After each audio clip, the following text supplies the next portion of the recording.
అవిముక్తేశ్వరానంద స్వామి వివాదాస్పద శంకరాచార్యగా ప్రసిద్ధి. ఈయన తరచుగా కాదు, అవకాశం వచ్చినప్పుడల్లా ప్రధాని మోదీ గారిని, భాజపాని క్రిటిసైజ్ చేస్తూ ఉంటారు. అదేంటది, శంకరాచార్యగా ఉన్నంత మాత్రాన, లేకపోతే ఒక కాషాయధారి అయినంత మాత్రాన బీజేపీని, మోదీని క్రిటిసైజ్ చేయకూడదా అంటే చేయొచ్చు, చేయకూడదని ఎవరు అనలేదు. కానీ ఈవెన్ హిందూస్ మీదకి దారుణమైన అటాక్స్ జరుగుతున్నప్పుడు కూడా, హిందుత్వాన్ని హేళన చేస్తున్నప్పుడు కూడా కాంగ్రెస్ పార్టీని ఏమీ అనకుండా, ఇంకా చెప్పుకోవాలంటే కాంగ్రెస్ ఏం తప్పుగా అనలేదు అనేలా సమర్థించేటటువంటి పరిస్థితి వచ్చినప్పుడు మాత్రం తప్పకుండా గట్టిగానే ప్రశ్నలు సంధించబడతాయి. అది శంకరాచార్య హోదాలో ఉన్నటువంటి వ్యక్తికైనా, లేకపోతే సామాన్యుడికైనా. కాకపోతే శంకరాచార్య అంటే మనకున్నటువంటి అత్యంత గౌరవమైనటువంటి స్థానం కనుక, అక్కడ ఆయన కూర్చున్నారు కనుక, అది చట్టపరంగా కొన్ని లొసుగులతో కూడుకున్నదైనప్పటికీ వాటిని అన్నింటినీ పక్కన పెట్టి ఆ రెస్పెక్ట్తోనే వారిని మనం కొన్ని ప్రశ్నలు అడగవచ్చు. అదే పనిని నేషనల్ మీడియా చేసింది. ఒక మంచి ప్రోమో ఇది, చూస్తే మీకు అర్థమైపోతుంది. ఫుల్ వీడియో కూడా తర్వాత మనం చూసి రివ్యూ చేద్దాం. అయితే ఇక్కడ వన్స్ అపాన్ ఎ టైం మన రాహుల్ గాంధీ గారు హిందూ అంటే హింస హింస హింస హింస అని మాట్లాడారు. మాట్లాడితే తప్పే ఉంది రాహుల్ గాంధీ మాట్లాడిన దాంట్లో అని ఈ పెద్ద మనిషి శంకరాచార్య గారు మాట్లాడారు. ఏ విధంగా అది తప్పు కాదు? యాజ్ ఎ హిందూగా, గోరక్షకుడిగా ఆయన మాట్లాడుతూ ఉంటారు. కొన్ని సరైనటువంటి ప్రశ్నల్నే సంధిస్తూ ఉంటారు. యూపీ సీఎం యోగి ఆదిత్యనాథ్ అసలు సీఎంగా ఉండడానికి అర్హుడు కాడు అని చెప్పి ఆయన మీద ఒక రకమైన వ్యతిరేకతను కనబరుస్తూ ఉంటారు. ఇలా ఎటు చూసినా కూడా హిందుత్వానికి ప్రోగా ఉండేటటువంటి వ్యక్తులు లేదా సిద్ధాంతాలపైన దాడి జరిగినప్పుడు ఈయన అడ్డు చెప్పరు సరికదా, దాన్ని సమర్థించే ప్రయత్నము చేస్తున్నారు. సీజేపీ ప్రొటెస్ట్ జరిగినప్పుడు ఆ సీజేపీ ప్రొటెస్ట్లో చాలామంది విధ్వంసకారులు నిరసనకారుల ముసుగులో జొరబడినప్పుడు వాళ్ళు పోలీసులపై రాళ్ళు రువ్వినప్పుడు ఆ రాళ్ళు రువ్వేటటువంటి కార్యక్రమాన్ని కూడా సమర్థించారు. తప్పే ఉంది, రాళ్ళు రువ్వుతారు. షేక్ హసీనా ఎలాగైతే ఆ దేశం నుంచి పారిపోయి భారతదేశంలో తిష్ట వేసుకొని కూర్చుందో, అలాగే నరేంద్ర మోదీ కూడా ఈ దేశం నుంచి పారిపోయే రోజు వస్తుంది అని వ్యాఖ్యలు చేశారు. సరే, అత్యవసర పరిస్థితుల్లోనో లేకపోతే తప్పనిసరి పరిస్థితుల్లోనో రాజకీయంగా కొన్ని వ్యాఖ్యలు చేయడం చేయొచ్చు. కానీ నిరంతరం ఒక పార్టీకి సంబంధించిన స్పోక్స్ పర్సన్ లాగా ఈ అవిముక్తేశ్వరానంద స్వామి వారు మాట్లాడుతూ ఉండటం మాత్రం నిజంగా శోచనీయం, మింగుడు పడని విషయం. వీటిని క్యాష్ చేసుకోవడానికి సిద్ధంగా ఉండే లెఫ్ట్ లాబీ ఏం చేస్తుంది?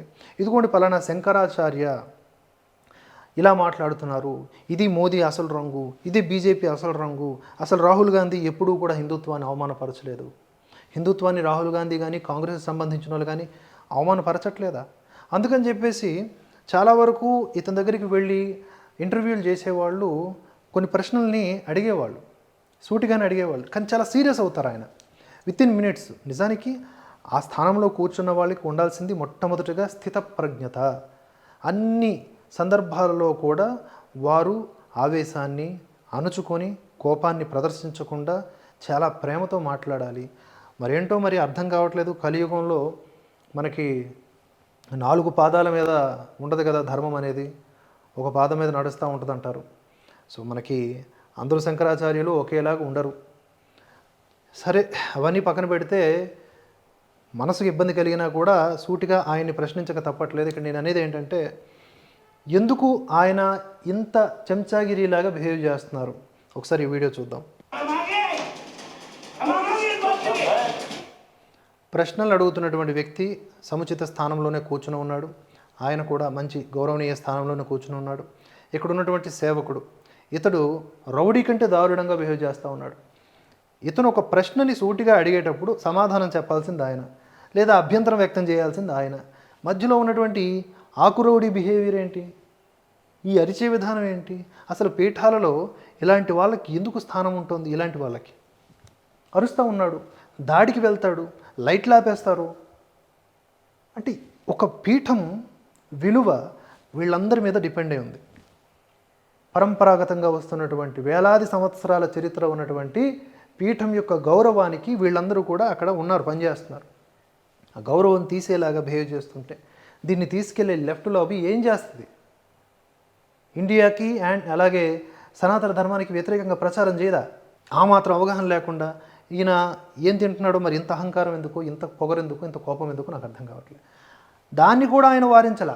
కోపం వస్తుంది, అరుస్తాం, అనేలాగా అవిముక్తేశ్వరానంద స్వామి వారు అంటున్నారు.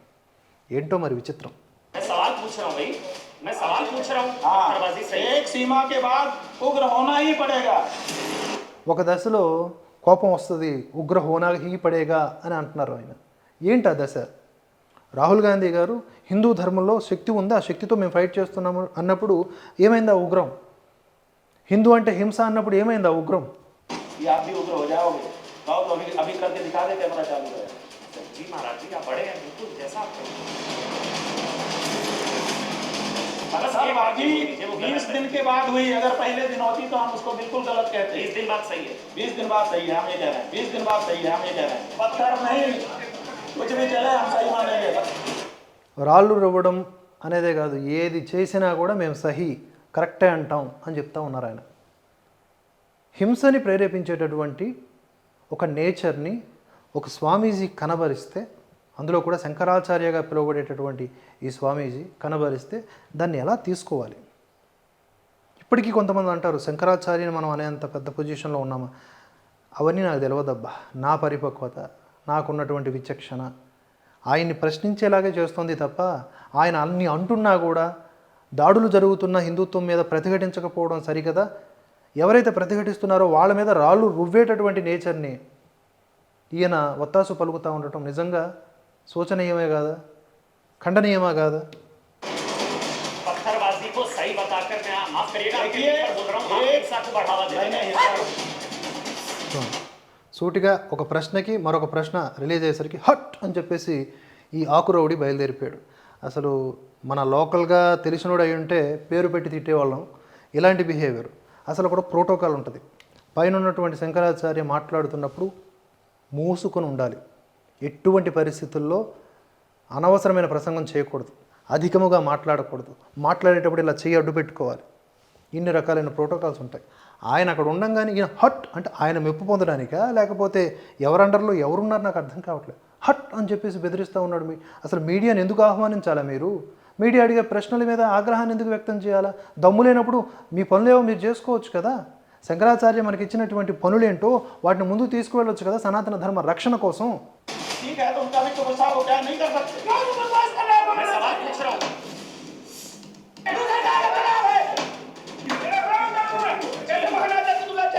वो सब मत करिए आप कैमरे मत बंद करिए ना, आप कैमरे मत बंद करिए। अमन चोपड़ा जी, महाराज जी ये बताइए। आप सही है, लेकिन पत्थरबाजी को सही ठहराना गलत है। కెమెరా నడుస్తూ ఉంది, లైట్స్ ఆఫ్ చేసేసారు. అయితే ఇక్కడ ఆయన యాంకర్ గారు, ఆయన పేరు అమన్ చోప్రా, ఆయన సూటిగా అడుగుతుంది ఏంటంటే, మీరు పత్తర్బాజీని పాజిటివ్గా మాట్లాడుతూ ఉన్నారు, దాన్ని సమర్థిస్తూ ఉన్నారు, అది నాకు నచ్చట్లేదు, మీరు హింసను ప్రేరేపిస్తున్నట్లే, అది మీకు సముచితం కాదు అని ఆయన పదే పదే ఆ విషయాన్ని నొక్కి ఒక్కాణిస్తూ ఉంటే దాన్ని జీర్ణించుకోలేనటువంటి అక్కడ ఉన్న ఒక రౌడీ లాంటి వ్యక్తి తీసుకోలేకపోతున్నాడు అనమాట. आपको सनातन का अपमान कबूल है? आप रक्षा में पुलिस डंडा चलाते हैं महाराज जी, वो भी सही नहीं। मेरा हाथ मरोड़ रही है, ये बुलाइए ना इनको, इधर आइए, इधर आइए। अरे नहीं, कौन है आप? आइए ना, मेरे से बात करिए ना, आइए ना, आइए ना। ये मेरा हाथ मरोड़ रहे हैं, अरे मेरे पर हमला कर रहे हैं वो, मेरा हाथ मरोड़ रहे हैं। आप हमला करेंगे मेरे पास? क्या नाम है इनका?